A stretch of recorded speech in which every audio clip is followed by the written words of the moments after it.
Warning: this video contains strong, repulsive language not suitable for some audiences. Viewer discretion is advised.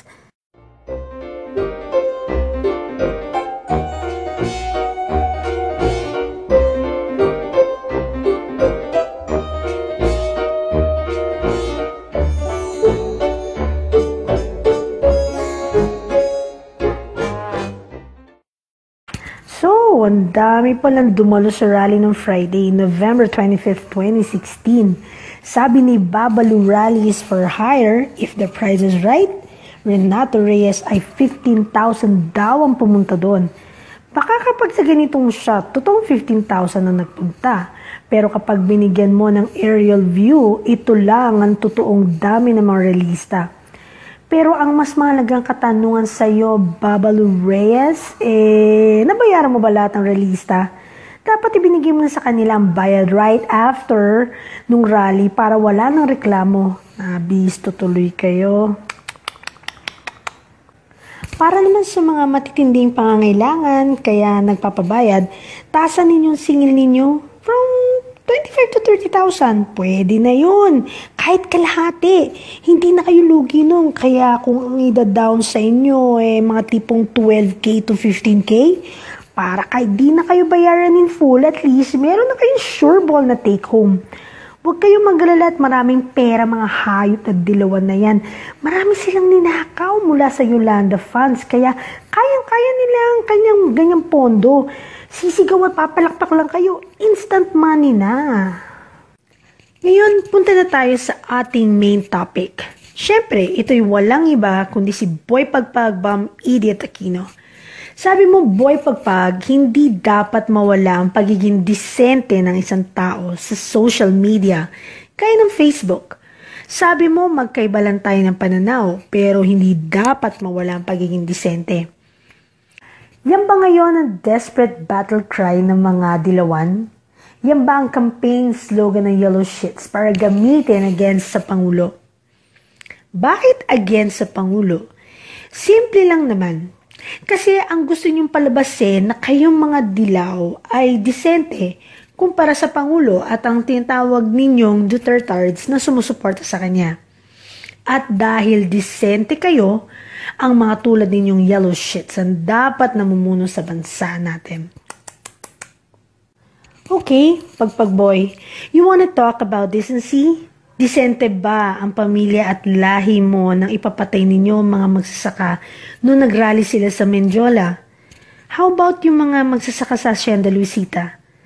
Disente ba ang pagbabarilin ninyo sila ng walang kaabog-abog? So, hallmark pa lang isang dissenting tao ang mandaya nung nakarang eleksyon para lang manalo ang Conji Witch na si Lenny Frodredo. At mas lalong disente ang pagpalusot noong mga na-massacre ang PNP SAF 44. Disente rin pala ang ngumiti habang kinakausap ang pamilya ng SAF 44 at tanungin pa kung namumulang mukha niya. Na mo pala talaga, Bamidiot. Ganyan palang isang disente. Ganyan palang isang disente. Sa isang dilawang kagaya mo, pwede siguro. Saka ano tong sinabi mo na nung in-interview ka na hindi lang ito ang laban ng mga Aquino? Hindi, of the 70,000 na nakulong, isa lang doon si Ninoy Aquino. 1 out of 70,000. Of the 30,000 na torture or nilagay sa solitary confinement, isa lang siya doon. At out of the 3,000 na namatay, isa rin lang siya doon. So, hindi lang to laban ng Aquino. Of the 70,000 na nakulong, isa lang doon si Ninoy. Of the 30,000 na tinorture o nilagay sa solitary confinement, isa lang doon si Ninoy. Tamulmol pala talaga reasoning and logic mo, no? Epekto yan kasi nakakalaro mo ng online games. Una, puro si Ninoy na naman ang binabanggit mo. Para ano? Para magalit ang taong bayan uli kay Marcos at magprotesta at patalsikin si Pangulong Duterte? Wala na, nagising na ang mga nautunin yung mga tipaklong na pagpag. Pangalawa, hanep ang statistics mo ha. Nakagawa ka ba ng thesis sa punyeta ka? 70,000 na nakulong, 30,000 na tinorture, and 3,000 na namatay. Wow! Grabe! Ang dami nun ha. Kumpitin natin ha. 70,000 plus 30,000 plus 3,000. Isama na natin mga kamag-anak nun na namatay dahil sa isang nagre-reklamo. So, ang lalabas niya ay mga plus or minus 105,000 ang mga biktima or plaintiff ng martial law. Grabe, ang bigatin nun ha. Ang dami nun, boy pagpag. Asan ang data mo? Bakit hindi sila maglabasan lahat at magreklamo? Dalhin natin sila sa korte para paghain ng legal complaint ang mga yan para maparusahan ng mga Marcos at makulong. Hindi sila naniniwala sa justice system kaya puro welga na lang. Naku naman, kalukuhan yan. Para saan pa ang paghingi niyo ng hustisya kung hindi niyo dadalhin ito sa korte? Kasi ang totoo kayong mga Aquino at yellow shits, hindi kayo marunong kumilala ng batas. Mga spoiled brat na sindero. Kaya kayo, gusto nyo lang, dapat kayo lang masusunod. Saka ulitin ko ba, Mediat, nakita mo ba ang mga pinagsasabi mo nung in-interview ka? 70,000, 30,000 at 3,000. Pag tinotal mo, sobrang dami at dahil sobrang dami, lumalabas lang na hindi ka panipaniwala mga binibigay mong data. Kung totoo nga ang mga yan, asan ang black and white na data mo? Bakit hindi mo sila ilabas lahat? Are you sure you're still living in the reality of our world? Baka sa mundo mo lang galing ang mga yan ha. Pakicheck lang, please lang, pakicheck. Baka naman ang bilang na data mo nasa loob lang ng ulo mo nang walang laman. Kahit naman sino kasi pwede mag-imbento ng kwento.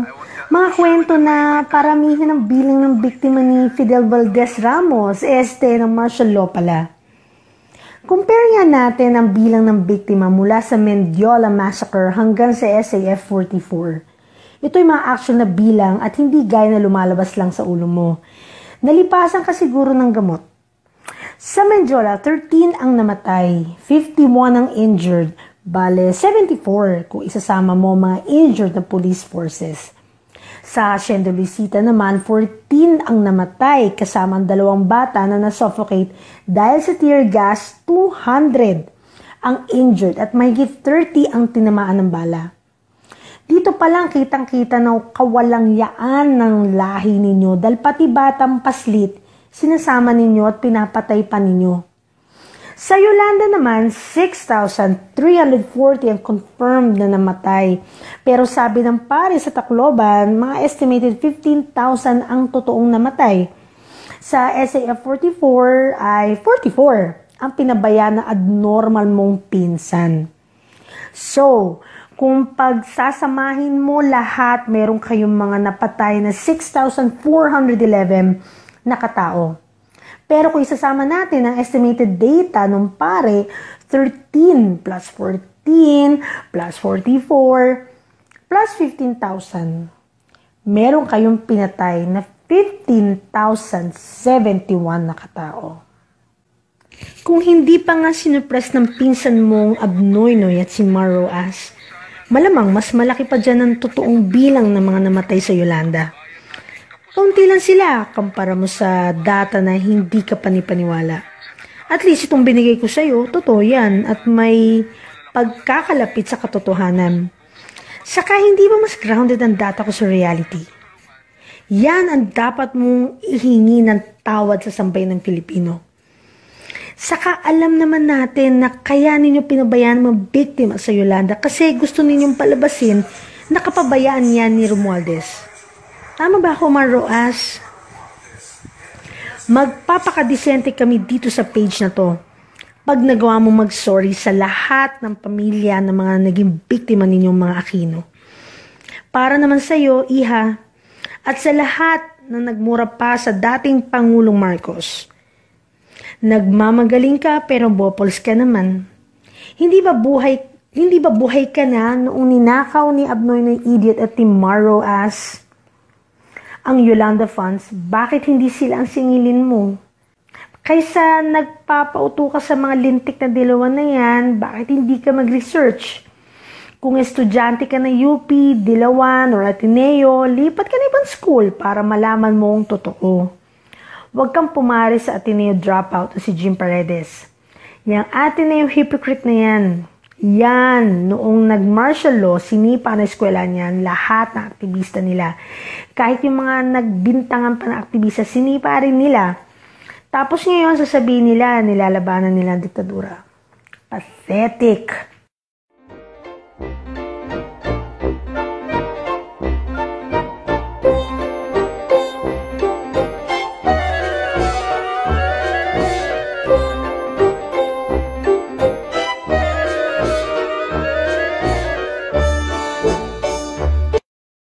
Alam mo boy, magpahanggang ngayon, di ko pa rin maubos ng isip kung paano ka nag-summa cum laude sa kursong tinapos mo dyan sa Ateneo. Ilan kayang puwet ng professor mo ang hinimod mo para magkaroon ng ganyang award?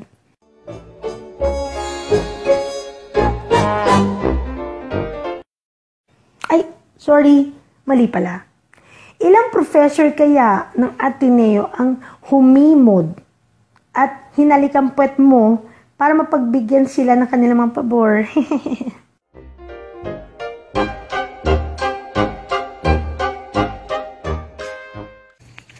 Ang totoo kasi, kaya wala kayong mailabas na biktima ng martial law kahit ganyang karami ang rumirehistro sa utak mo ay dahil wala naman talaga mabiktima ng ganyang kadami. Kung meron man ay siguradong hindi ganyan ang bilang nila. Saka bomb idiot, ang baba talaga ng tingin nyo sa mga ordinaryong mamamayan, no? Mga houseboy o mga kargador lang, no? Tingnan mo nga commenters at supporters nyo ng mga Dilawan.